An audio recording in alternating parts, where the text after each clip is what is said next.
We're going to begin with this. Anthony, the news hasn't changed much since you left. We're still talking about coronavirus and new evidence that the coronavirus pandemic is running rampant in many parts of this country. The total number of cases reported across the U.S. has reached 3.3 million.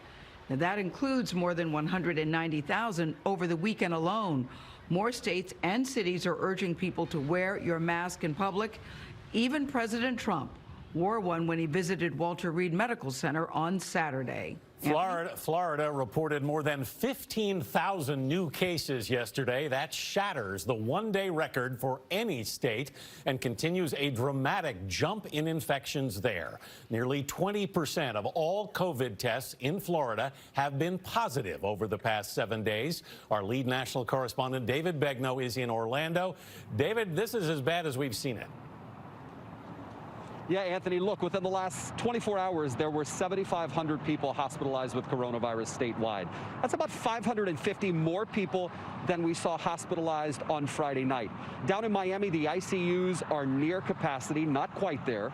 Here in Orange County, where Disney World is based, by the way, the test positivity rate is nearly 13%. Now, remember, the experts say it should be near 5% before businesses and governments reopen. But Disney World is opening anyway. They did this weekend, and this is what it looked like. For the health and safety of everyone, please wear a face covering. That is the sound of a new normal at Walt Disney World. Mandatory masks and social distancing, which is even being enforced on the rides. Two of the resort's four main parks, Magic Kingdom and Animal Kingdom, fully open to guests on Saturday, as the state's coronavirus cases continue to accelerate. Cases are also climbing again in Louisiana, where today a statewide order from Governor John Bel Edwards will go into effect. It mandates masks in public and limits all bars to takeout and delivery only. We have no reason to believe that the numbers that we've been reporting over the last few days are going to get any better over the next couple of weeks. In fact, they are likely to get worse. But the announcement is frustrating people like Mark Shetler. He's the general manager of Bar Tonique in the French Quarter and says not all bars deserve to be shut down. We're doing everything we can to keep the community safe, over everything to keep our staff safe. For what? For a bunch of people on Bourbon Street or whatever it is who don't care about the public health to put us out of business? To Texas now.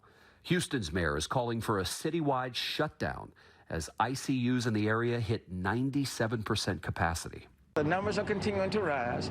We have to recognize the fact that not everybody is going to put on this mask. Hospitalizations statewide have hit a record for 14 days straight. Now, the Department of Defense says it's sending around 580 medical personnel there to help. And in the state's hard-hit Rio Grande Valley in the south, this funeral home director says he has been overwhelmed with requests. We normally do about maybe 6 to 10 funerals a month, and right now we're doing almost 10 a week. If you look nationally, the average daily rate of coronavirus deaths rose nearly 42% last week. For weeks, officials, including the president, have waved off rising cases, pointing to the low death rate as a reason to remain calm. But listen to what Admiral Brett Giroir of the White House Coronavirus Task Force said about that yesterday.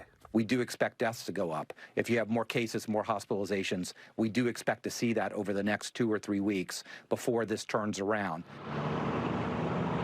Remember, whatever the cases are today, the deaths regarding today's cases may not be reflected for 2 to 3 weeks down the road.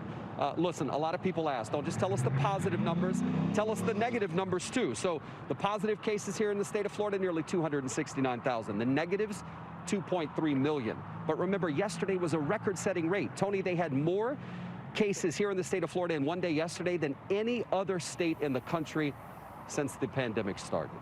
Yeah, and that includes New York. That's what's so worrying about this outbreak down there. David, thank you very much.